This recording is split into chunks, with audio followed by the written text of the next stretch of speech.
ব্রুজেন education কেয়ারের পক্ষ থেকে সবাইকে স্বাগত। আজ আমি তোমাদের সব জন্য আলোচনা করছি অষ্টম শ্রেণীর 3 অধ্যায়ের 10 নম্বর অঙ্ক। বলছে একটি পুকুর পাড়ে একটি পুকুরের দৈর্ঘ্য 60 মিটার, প্রস্থ 40 মিটার, পুকুর পাড়ের বিস্তার 3 মিটার, বলে পুকুরের ক্ষেত্রফল কত? পুকুরের ক্ষেত্রফল কত সেটা নির্ণয় করতে বলেছে। বলে মনে করে এটা হলো একটা পুকুর, তাহলে এর দৈর্ঘ্য 60 মিটার,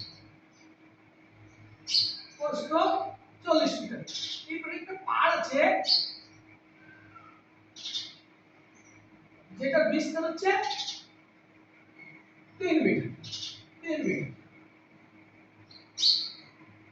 3 মিটার।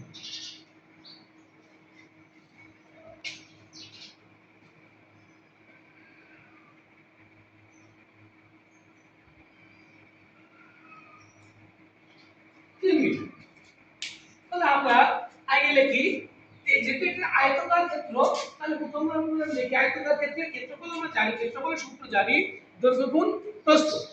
তাহলে এর দৈর্ঘ্য 60 মিটার, প্রস্থ 40 মিটার, দৈর্ঘ্য 60 মিটার, প্রস্থ 40 মিটার। তাহলে আমরা লিখি দৈর্ঘ্য সমান 60 মিটার, প্রস্থ সমান 40 মিটার। তাহলে পুকুরের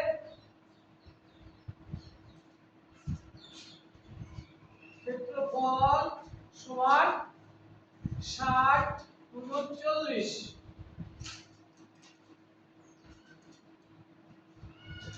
2400 বর্গ মিটার পুকুরের ক্ষেত্র। এখন পুকুরের পাড় আছে, তাহলে বিস্তার, পাড়ের বিস্তার হচ্ছে 3 মিটার, তাহলে পাড় সহ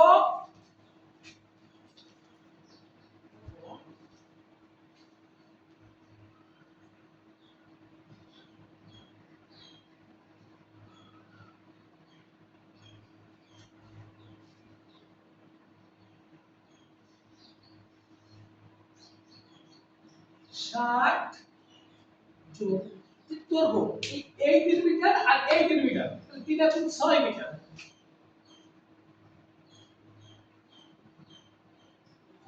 পুকুরের পার্শ্ব প্রস্থ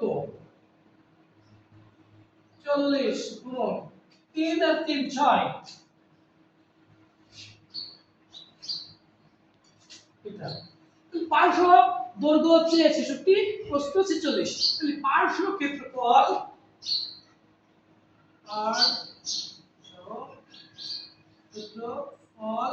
সমান 66 গুণ 46 বর্গ মিটার, তাহলে 46 বর্গ মিটার। পার্শ্ব ক্ষেত্রফল হচ্ছে এইটা। পার্শ্ব কি আছে তাহলে হচ্ছে আমাদের আসলো 3036 বর্গ মিটার, 3036 বর্গ। এখন বলছে পুকুরের পাড়ের ক্ষেত্রফল, তাহলে এইটা থেকে এইটা বাদ দিলেই আমাদের উত্তরটি পেয়ে যাচ্ছে। পুকুর পাড়ের ক্ষেত্রফল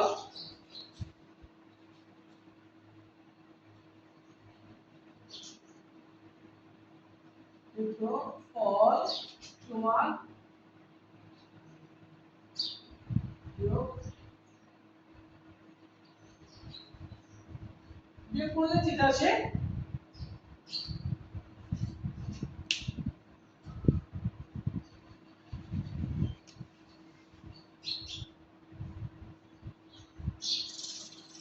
এটার জন্য। তাই সুপ্রিয় শিক্ষার্থী বন্ধুরা, আমি মনে করি অঙ্কটি তোমরা সুন্দরভাবে বুঝেছো। সহজভাবে সুন্দরভাবে অঙ্ক শেখার জন্য ব্রুজেন এডুকেশন কেয়ার ব্রুজেন তোমার চ্যানেলটি সাবস্ক্রাইব করে রাখবে। সুন্দর সুন্দর গণিত, ইংরেজি ভিডিও পেতে এবং সুন্দরভাবে সহজভাবে অত্যন্ত সাবলীলভাবে গণিত এবং ইংরেজি শেখার জন্য ব্রুজেন এডুকেশন কেয়ারটি এখনই তোমরা সাবস্ক্রাইব করে রাখবা এবং লাইক, কমেন্ট, শেয়ারে সবাইকে দেখার সুযোগ করে দেবা। সবাইকে ধন্যবাদ।